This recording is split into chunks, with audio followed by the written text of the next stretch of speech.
இப்போ டிஎம்கே வந்தால் நல்லது செய்யும்னு போட்டோம். ஒன்றுமே கிழிக்கல எங்களுக்கு. ஆட்சியில் எப்படிமா இருக்கு? ஆமாம், ரொம்ப கொடுக்குறாங்க. சிறப்பாக செய்கிறாங்க. இல்லை, எங்களுக்கு இலவசம்னு எதுவும் வேணாம். 2026 யார் இருக்குமா உங்க ஓட்டு? விஜய்க்கு தான். அப்படி சொல்ல என்னம்மா காரணம்? அவர் இன்னும் வரவே இல்லை. வரவே இல்லைல்ல, இருந்தாலும் ஒரு ஈர்ப்பு. அதனால் நீங்கள் யாருக்கு மட்டும் சொல்கிறீங்களா? நான் பெருசாக கேட்குறேன். என் ஓட்டு அவர் தளபதிக்கு தான். விஜய்க்கு. விஜய்க்கு. அப்படி சொன்னால் என்னம்மா காரணம்? ஏன்னா எப்படி சொல்கிறது, இது வரைக்கும் யாரும் எதுவும் செய்யலை. எங்களுக்கு இலவசம்னு எதுவும் வேணாம். அவங்க ஆட்சியில் எப்படிமா இருக்கு? ஆமாம், ரொம்ப கொடுக்குறாங்க. சிறப்பாக செய்கிறாங்க. சட்டப்படி எது செய்யணுமோ மக்களுக்கு அது செஞ்சால் போதும். இந்த மிக்சி கொடுக்குறேன், கிரைண்டர் கொடுக்குறேன், டிவி கொடுக்குறேன், எதுவும் எங்களுக்கு வேணாம். கவர்மெண்ட்டு எங்களுக்கு என்ன நல்லது செய்யணுமோ அதை செஞ்சால் போதும். விஜய் தான். அப்படி சொன்னால் என்னக்கா காரணம்?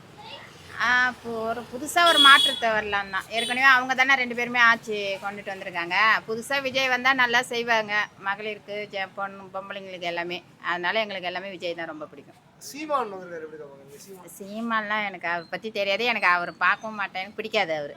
எனக்கு அது இவர் செய்வாருன்ற நம்பிக்கை எங்களுக்கு இருக்கு. அதனால் இது வரைக்கும் ஏமாந்துட்டோம்.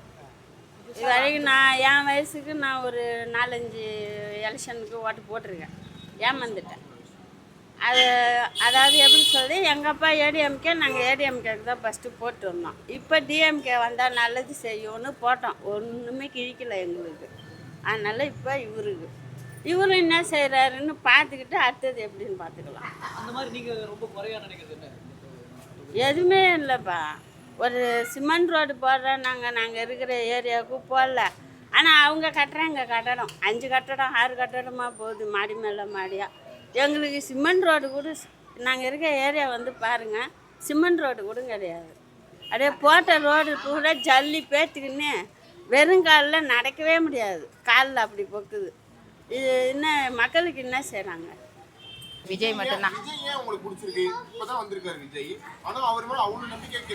நாங்கள் அப்பளே இருந்து நான் விஜயோட ஃபேன். எங்கள் வீட்டில் எல்லாருமே அவர் வந்து கரெக்டாக பேசுகிறாரு. எங்களை பொறுத்த வரைக்கும் நல்லா கரெக்டாக பேசுகிறாரு. அவர் ஆட்சியை கரெக்டாக கொண்டுட்டு வருவார், நல்லபடியாக கொண்டு வருவார். ஜனங்களுக்கு நல்லது செய்வாங்க. எனக்கு அங்கே நம்பிக்கை இருக்குது. பிரச்சனைனா வந்து பார்க்க மாட்டாரு, மக்களை சந்திக்க மாட்டாரு.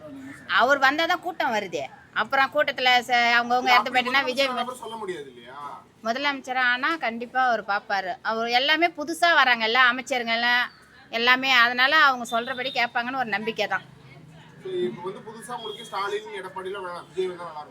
விஜய் தான். இப்போ இந்த தொகுதியில் திமுக கட்சி ஆண்டுட்டு இருக்காங்கல்ல, ஆண்டுட்டு பிரச்சனை இருக்கா? இல்லை எங்கள் வந்து மெம்பர் வந்து கரெக்டாக பார்க்குறாரு. அவர் திமுக, அவர் கரெக்டாக பார்க்குறாரு. எங்களுக்கு எந்த பிரச்சனையும் இல்லை. இவர் தான் நல்லா கரெக்டாக பாங்க. எங்கள் சொந்தக்காரங்க, எங்கள் மூத்தார் மகன் மெம்பராக இருக்கார். அவர் இந்த வார்டுக்கு எல்லாத்துக்குமே நல்லா செய்கிறாரு. எங்களுக்கு ஆட்சியில் வந்து சிஎம் தான், விஜய் தான் வேணும் முதலமைச்சராக. ஆமாம். இந்த தொகுதி தான் எங்கள் வீட்டுக்கார எடப்பாடி கட்சி, சரி, அதிமுக. அதுக்கு தான் ஓட்டு போட சொல்லுவார். நான் என் இஷ்டம் எப்படியோ அப்படி தான் போடுவேன். விஜயகாந்த் நிற்கக்குள்ள விஜயகாந்த் போட்டேன். விஜய் தான் போடுவீங்க? இப்போ விஜய்க்கு போடுவேன். ஆனால் இப்போ இங்கே திமுகவில் இருக்கிற எம்எல்ஏலாம் நல்லா பண்ணுறாங்களா?